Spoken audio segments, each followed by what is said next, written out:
Hello friends and fellow gamers, MKxJUMP here, and Easter has come to an end in Idle Heroes, and it is time now to move on to this week's event, which is quite unusual. Not in that it's a bad event, but it kind of just really feels out of place after Easter. I see what DH Games tried to do with this week, but quite honestly, a lot of people are going to find it a bit of a snooze, and I'm really interested in what you guys think in the comments section down below. So let's go take a look at this week's event and see what's in store for us this week on Idle Heroes. We also have a brand new hero called FREYA, so we're going to be talking about her a little bit towards the end of the video, and I'll be giving you my thoughts, feelings, and opinions on whether she's going to be any good for you guys to pick up. Either way, let's go.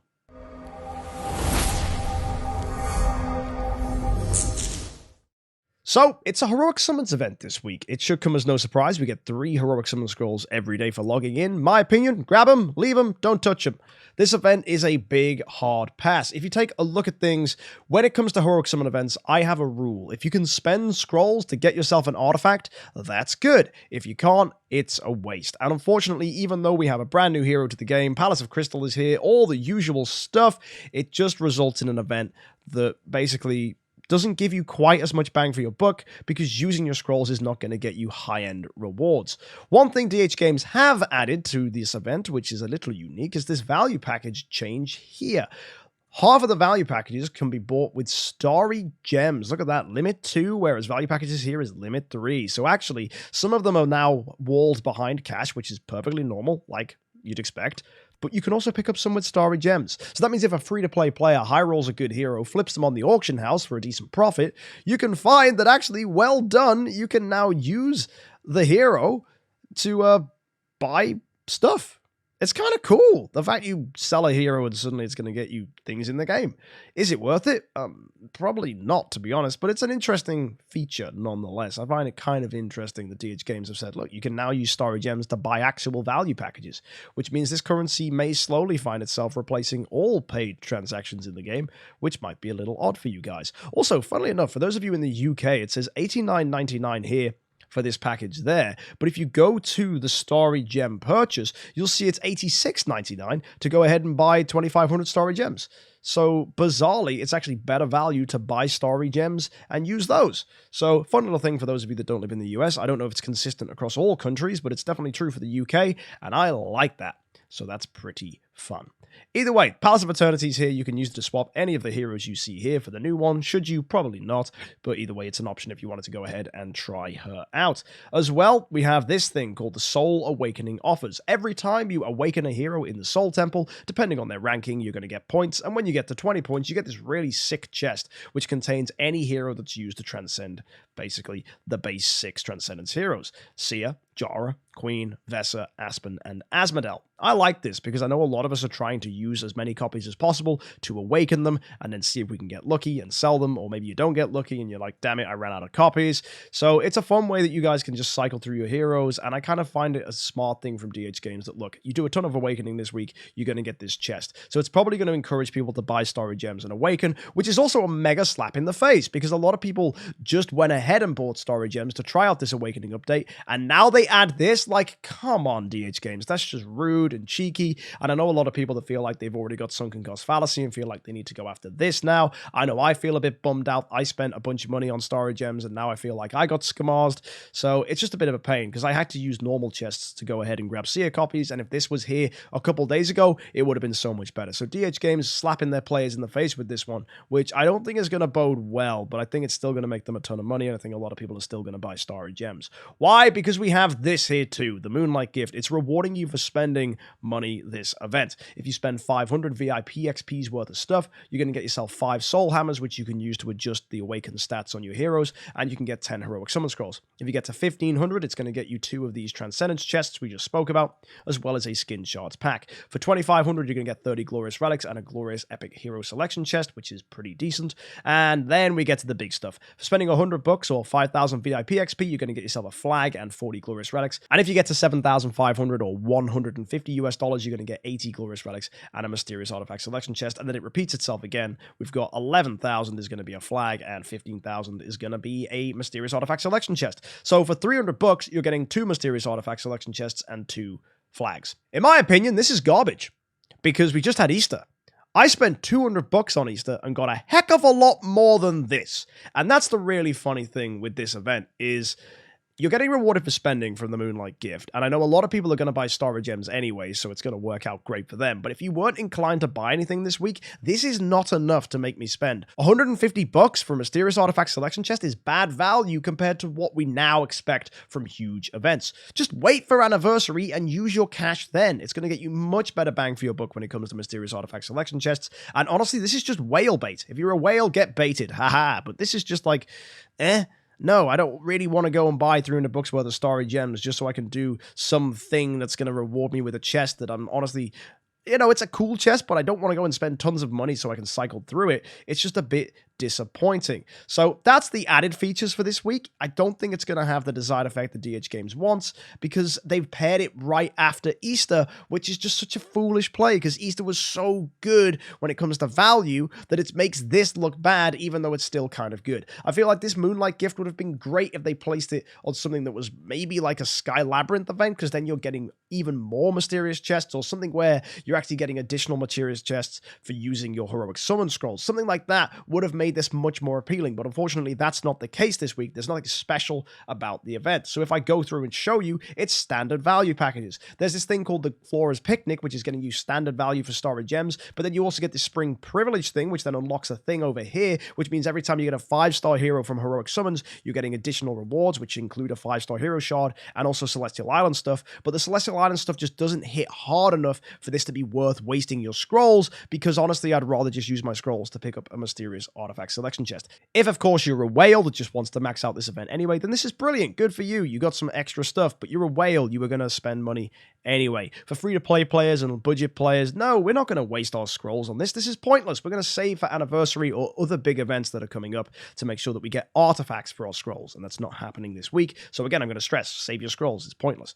This new hero, if you do manage to get a copy of her though, you do get yourself some 4-star armor. That's pretty standard, nothing new there. And here's the summon prizes. It's the usual Prophet Orbs, Heroic Summon Scrolls. Cruce is our reward at 200. It's the usual Soul Symbols and Cause of Transcendence for 300. 400 gets you a FREYA copy, who we'll be talking about later, and 500 gets you to another Core of Transcendence and 15 Glorious Relics. But of course, this is normal for a Heroic Summons event, so just save. You'll get an event just like this when you can also cash in and get an artifact as well. So again, just hold on. You don't need to be going for this hero. And that's the funny thing. When we look at it, you'll realize that too.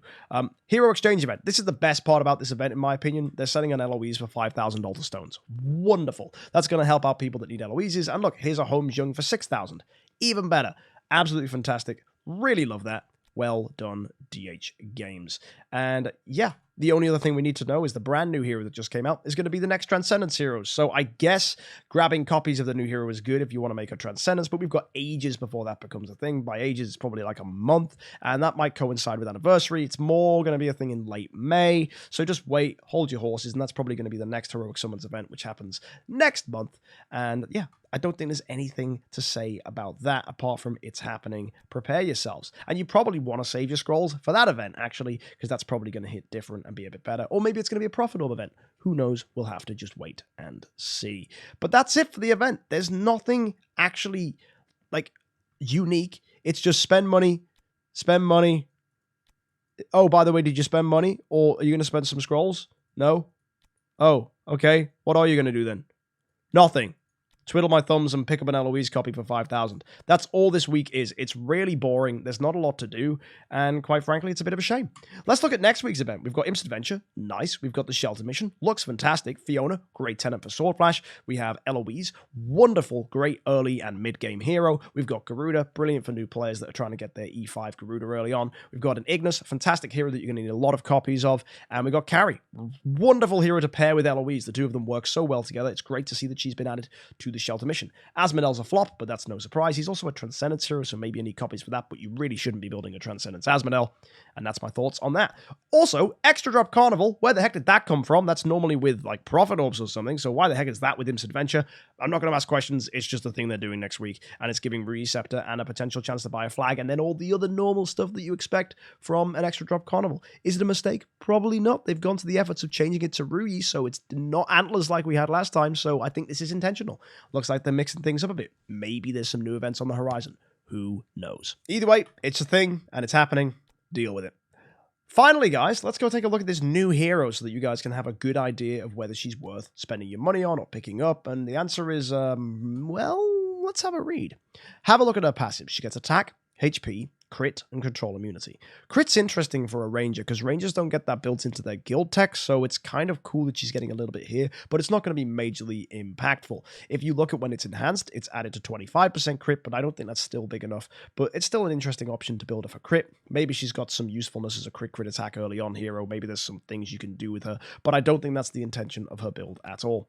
If you look at this is Divine Sanction. It makes her basic attack target 2 enemies with the highest attack and steals 10% of their attack for 2 rounds. So it's attack steal, but it's nowhere near as impactful as other attack steals in the game. We have attack steals on people like Heartwatcher and Tix that are doing like 25-30% attack steal, so 10% really isn't a lot, and afterwards it can reduce their armor by 35%. Again, that's kind of cute, but Drake exists, who completely removes all armor from opponents, so again, that's not majorly impactful. Could be useful in the Seal Land, though, if you're trying to take down big bosses, so that definitely comes to mind with this, or maybe it's going to be something used in the Star Expedition, but that remains to be seen. Either way, let's see what else she adds. She gets this ability here when she takes a basic attack or an active skill. She's going to add to her all damage reduction by 4% for 1 round, so she's going to improve her own survivability and tankiness when she gets hit. That's nice. Also, when an ally releases an active skill, she's got a 20% chance to inflict Primitive Bud to all enemies who do not have it. Now, Primitive Bud is a skill effect that will disappear after the opponent's been hit 8 times by either active skills or basic attacks,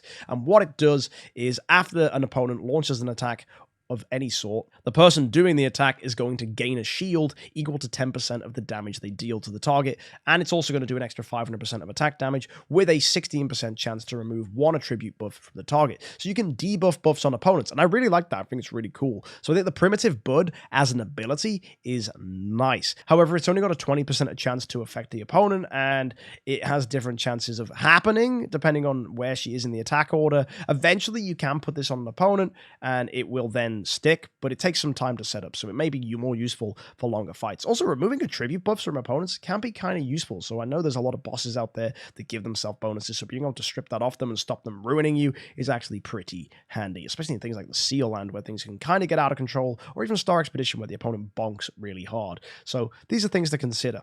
Also, another thing is it's also going to let you do another 1200% of attack damage to the target and then reduce their crit by 20%. So it adds to your survivability and adds to your damage. So I really see this being a fantastic support hero in Seal Land alongside Vesa. We've already got great support heroes as well for the Forest Seal Land. We've got Rogan, we've got Seerhu, we've got Olivia. So this is adding to that. And I don't know where she's going to slot in on those teams. Maybe she doesn't even make the cut. But the other thing is she gives shields equal to 10% of the damage you deal. So that can be huge. Like if you've got a massive damage deal that goes bonk, they're going to give themselves a ton of shields for whacking the opponent. So you might find her on Broken Spaces teams and things like that as an assister that's adding to your overall protection. So I find that an interesting ability, and her active skill is just more of the same. It also allows her to heal herself up to 20% of damage dealt, but the main thing is this also gives the Primitive Bud, and that's going to give the shields and also has the chance to remove attribute buffs from targets. So all in all, it's acting in a very similar way. We're gaining shields, we're putting these Primitive Buds out, and it's going to allow your team to have a little bit of more interesting things going on. And I think this is what DH Games needs to do with new heroes they release. Give them abilities that we don't already have in the game. Removing attributes from opponents is cool. Giving shields to teams from someone like a Forest hero is excellent. And I think all in all, she's offering a lot of versatility without breaking the game. Is she going to be a PvP relevant hero? Probably not, but PvP is already messed up as it is, and maybe her Transcendence form will be, but that still remains to be seen. All in all, though, I think she's going to offer some really nice utility to PvE that's going to be optional and not mandatory, and she may be useful on some game modes where people can find ways to use her on cheese teams with energy feed, or maybe she's going to be used on some interesting teams that are trying to manipulate things in the Realms Gate using the same strategies, or maybe it's even going to be used in Seal Land clears, and she might be compulsory for those kinds of things. But what really does matter about her, the most important thing about this brand new hero, is if you go to the Cloud Island and you look at the tenants, she is finally covering this slot here for Vesa. You finally do not need just a Jara for tenant spot 4. You can use the new hero, FREYA. And this is brilliant. It means there's more selection when it comes to who you put in a tenant slot on a Vesa, because a lot of people don't have Vesa and Jara. If you do, you've been obviously accumulating a lot of Transcendence heroes because you probably also have a Sword Flash and a Halora.